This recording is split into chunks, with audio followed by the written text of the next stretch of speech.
네, 오늘은 말씀 제목이요. 뼛속까지 그리스도인입니다. 뼛속까지 그리스도인. 세상에 성공한 많은 사업가들이 있죠. 우리가 알만한 분들도 있을 겁니다. 이름만 대면은 뭐 3대 한국의 뭐 재벌 그룹, 5대 그룹, 10대 그룹 이렇게 얘기하면은 이렇게 이름들을 대기업 총수들의 이름을 들어보면 아, 맞아. 그분들이 있었지. 지금도 계시지라는 생각들을 하게 될 겁니다. 그런데 생각보다요. 그분들, 대한민국의 기업이 3개, 5개, 10개만 있는 건 아니잖아요. 그 외에도 성공한 기업은 참 많거든요. 그런데 우리는 그 기업을 운영하는 사람들이 누군지 잘 모르는 경우가 많습니다. 아주 유명한 분인데도, 예를 들면, 여러분들 혹시 신춘호 회장님 아세요? 잘 모르시죠? 알 수도 있는데, 그 형은 좀 유명해요. 신격호 회장이시죠. 근데 신춘호 회장님은 잘 모르는데, 여러분들 농심 새우깡은 아세요? 예, 그러면 잘 알죠. 자, 상품은 얘기를 하면 알 수가 있어요. 그런데 그 사람 이름을 얘기했을 때 우리가 모르는 경우가 많이 있습니다, 사실. 여러분들 그러면 제가 한 사람 이름 더 대볼게요. 로버트 우드러프라는 사람 아세요? 잘 모르겠죠. 우리나라 사람도 모르겠는데, 그쵸? 사실 옆에 계신 병원장님 이름도 우린 잘 모르잖아요. 그쵸? 그런데, 우드러프라는 분의 이름은 잘 모를 수 있는데, 제가 상품 이름은 되면 알 겁니다. 코카콜라. 그렇죠. 상품 이름이 더 유명한 그런 경우입니다. 코카콜라가 언제 시작됐는지 모르겠는데 코카콜라가 전 세계에 확 뿌려질 때, 커질 때 19세기 초라고 하는데요. 로버트 우드러프라는 회장이 그때 계셨습니다. 그분이 하신 말씀이 유명한 것이 굉장히 많이 있습니다. 예를 들면 여러분들 들어보셨을 겁니다. 나는 반드시 온 세상 사람들에게 콜라 한 잔씩을 마시게 할 것이다. 우드러프가 했던 야망이었습니다. 그리고 또 하나가 뭐였냐면 이거는 들어보셨을 거예요. 내 몸에는 콜라가 흐른다. 이런 말을 아주 유명한 말을 했습니다. 그래서 우드러프 회장의 별명이 뭐였냐면 미스터 콜라였죠. 코카콜라. 미스터 코카콜라였습니다. 왜 그런 별명이 생겼을까요? 콜라만 생각하는 사람. 콜라를 어떻게 전할 수 있을까? 콜라를 어떻게 잘 만들 수 있을까? 이것만 생각하는 사람이 이 회장이었습니다. 자, 예수님을 열심히 믿었던, 예수님을 열심히 따랐던 사람들에게도 이 우드러프와 같이 별명이 하나 생깁니다. 그게 멋있는 말로, 지금 우리식으로 멋있게 들리는 말로는 그리스도인이라고 표현하죠. 기독교인 그리스도인이라고 합니다. 하지만 많이 들어보셨겠지만 그 당시에 그리스도인은 놀리는 말이었어요. 희롱하는 말이었고 놀리는 말이었습니다. 우리식으로 그리스도인, 기독교인 놀릴 때 뭐라고 합니까? 예수쟁이라고 하잖아요. 똑같은 말이었어요. 저 예수쟁이 좀 봐라는 말을 그리스도인이다라고 이야기했습니다. 왜 그런 별명이 생겼을까요? 아까 우드러프 회장과 똑같았어요. 쟤네들은 말만 하면 예수야, 예수야. 뭐 입만 열면 예수야. 그래서 그 사람들의 별명이 미스터 코카콜라와 같이 그리스도인, 예수쟁이와 같이 불려지게 된 겁니다. 근데 우드러프 회장을 보면서 와, 성공한 대기업 회장은 다르다라고 이야기를 하는데 내 몸에 찌르면 피가 아니라 코카콜라가 나올 것이다. 이런 말처럼 우리를 찔렀을 때 과연 우리는 그만한 신앙이 있느냐? 찔렀을 때 예수가 나오느냐? 찔렀을 때 사랑이 나오느냐? 헌신이 나오느냐? 그거는 잘 모르겠습니다, 사실. 그런데 오늘 본문에 보면 사도행전의 역사를 보면은 그런 놀림을 받았던 사람들과 같이 그런 사람이 등장을 해요. 오늘 본문을 보면은 2차 선교 여행을 떠났던 누구죠? 바울이 있었고 한 사람이 더 있었습니다. 실라.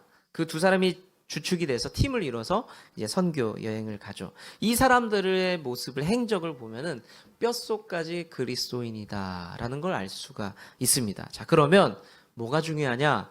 뼛속까지 그리스도인의 특징이 뭐냐, 과연?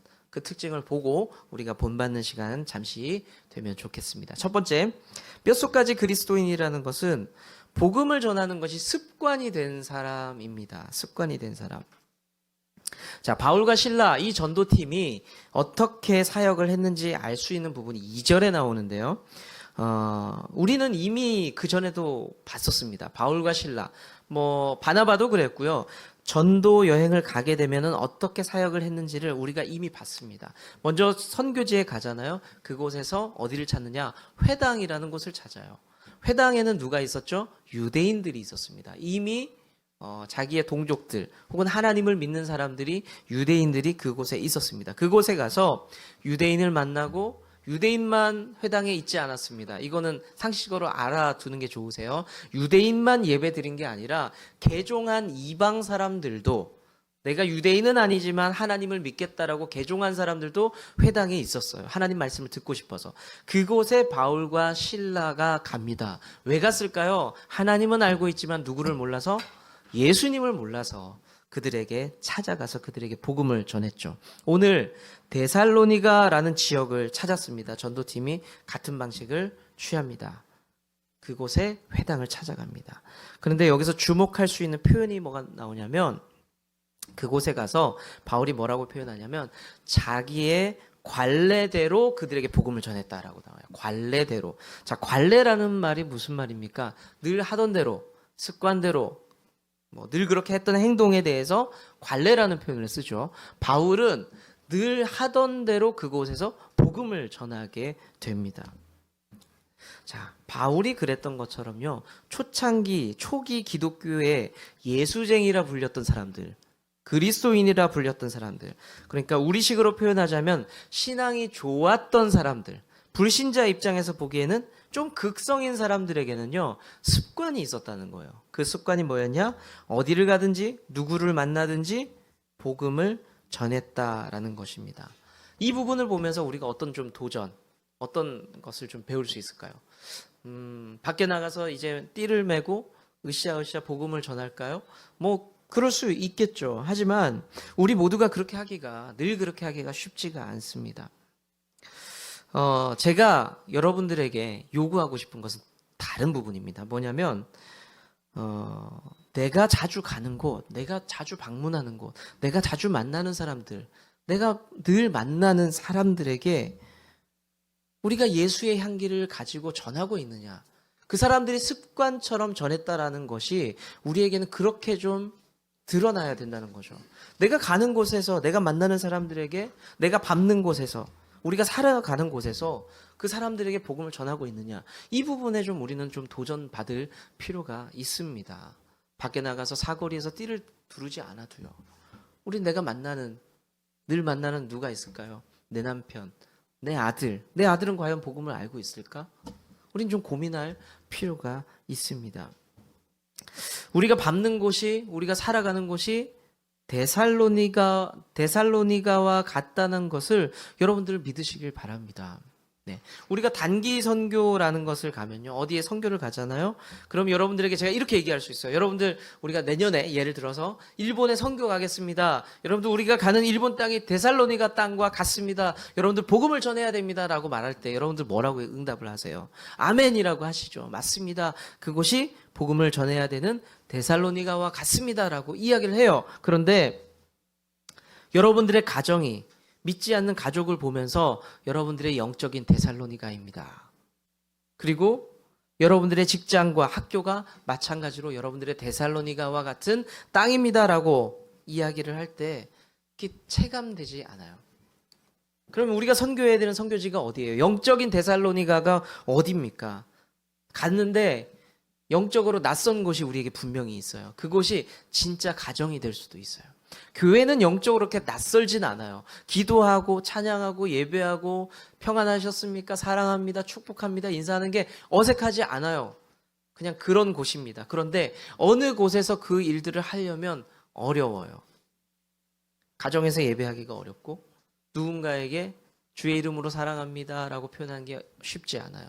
그곳이 우리에게 영적인 데살로니가가 될 수 있다는 것입니다. 그런데 오늘 주시는 본문의 말씀 주시는 부담이 뭐냐? 그곳에서 복음을 습관대로 전하라라는 겁니다. 습관은 늘 반복해야 되는 거죠. 그곳에서 전하라라고 이야기를 하고 있습니다. 우리의 삶이 영적 데살로니가에 가서 늘 복음의 향기를, 예수 그리스도의 향기를 전할 수 있는 우리 좋은나무교회 성도님 될 수 있기를 축복합니다. 네, 두 번째는요. 뼛속까지 그리스도인은 성경대로 살아가는 사람들입니다. 성경대로 살아가는 사람. 자, 제가 자주 하는 말인데요. 역사 속에서 예수 믿는 사람들의 별명 또 하나는 뭐냐면 성경의 사람이라는 별명이 있었습니다. 그러니까 예수쟁이라는 별명도 있었지만 성경의 사람이라는 별명이 있기도 했습니다. 이게 중요해요.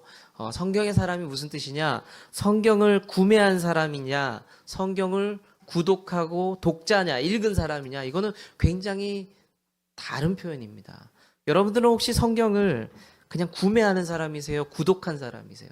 성경을 계속해서 우린 읽어내는 사람. 그래서 역사 속에서 우리를 향해서 성경의 사람이라고 불렀다는 거죠. 저희 집에도 성경이 여러 권, 여러 버전으로 여러 권이 있어요.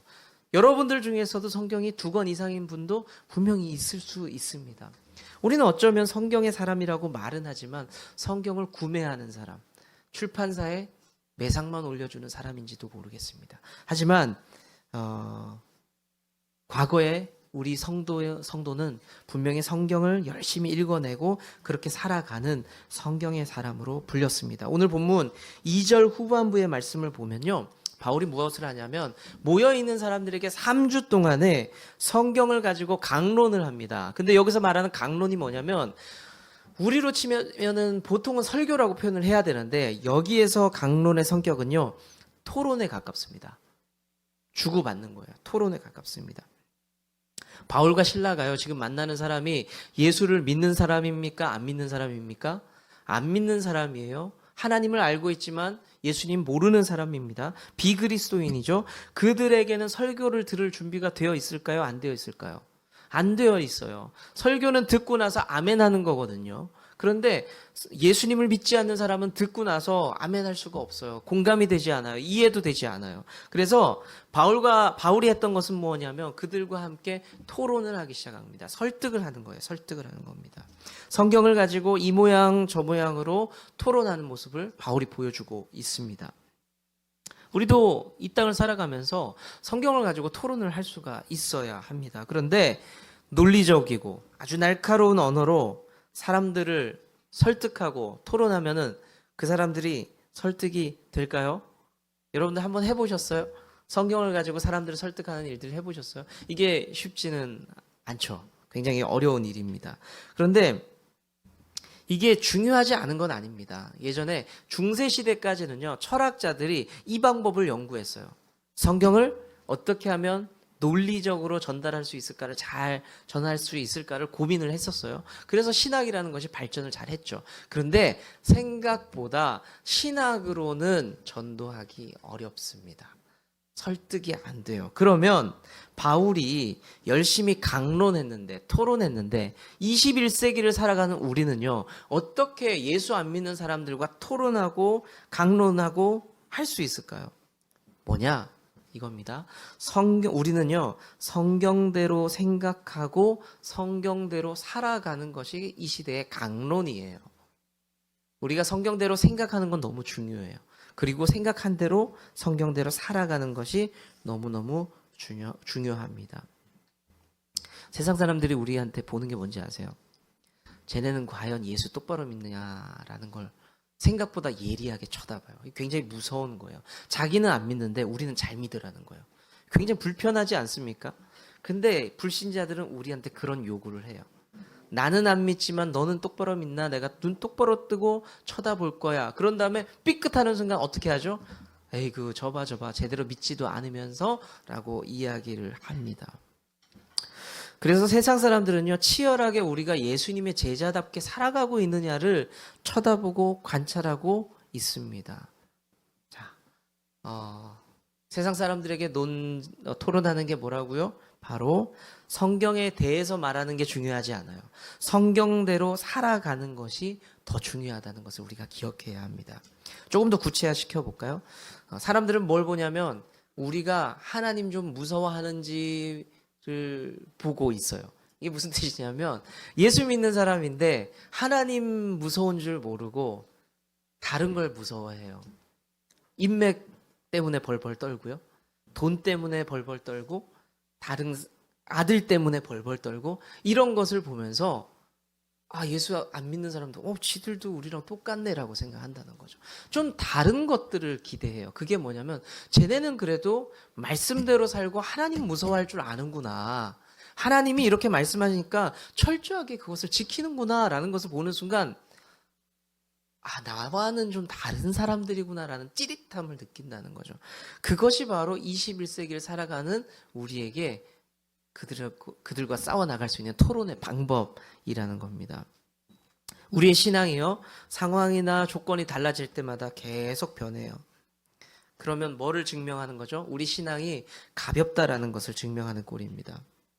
상황과 형편이 달라져도 한결같이 주님의 길을 쫓아가는 것, 하나님 말씀대로 살아가는 것.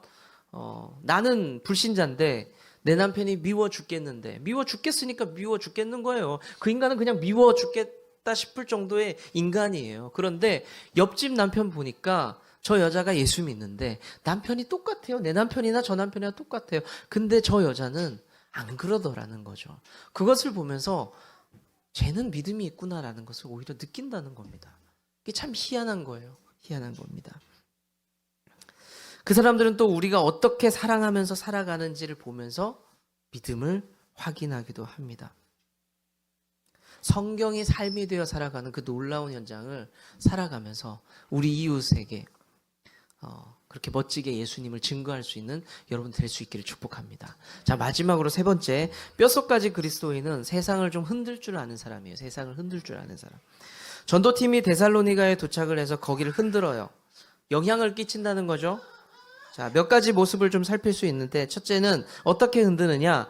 복음으로 사람들을 흔듭니다. 복음으로. 4절의 말씀을 보면 3주 동안에 말씀을 전했는데, 아까 토론했다고 그랬잖아요, 바울이. 토론을 했는데 복음 가운데 사람의 열매들이 맺기 시작을 합니다. 17장 4절의 말씀을 보시면 그 열매가 어떻게 맺혀졌는지 볼 수 있는데, 읽어볼게요. 시작.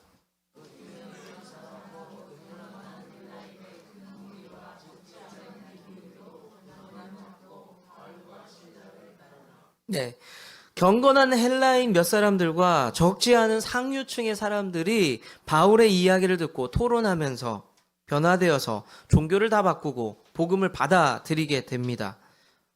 그러니까 지식과 배경과 상관없이 복음으로 흔들어 버렸어요, 그 사람을. 복음으로 사람을 흔들어 버리는 경우가 있죠. 그 사람이 못 배웠든 잘 배웠든, 그 사람이 돈이 많든 적든과 무관하게 영향력 있는 사람이 분명히 우리 가운데 존재를 해요. 우리는 그 영향력을 분명히 흘려보내야 된다는 겁니다. 내 외모가 어떻든 간에, 내가 못 배웠든 잘 배웠든, 많이 가졌든 적게 가졌든, 우리는 그것을 흘려보내면서 다른 사람들을 주께 돌아오게 하는 그 일들을 해낼 수 있어야 한다는 것입니다. 자, 그리고 어떻게 흔들었냐? 그냥 있는 것만으로, 존재만으로도 흔들었어요. 사람들이 존재만으로. 자, 예수쟁이 몇 사람이 그 안에 들어간 겁니다. 그 성에 들어가서 복음을 전했더니 반대하는 유대인들이 먼저 반응을 보여요. 저것들 들어왔다. 긴장하는 거예요. 우리가 예수 믿는다고 하면서 사람들 틈에 섞였을 때에 예수 안 믿는 사람이 나 때문에 좀 긴장할 수 있어야 돼요.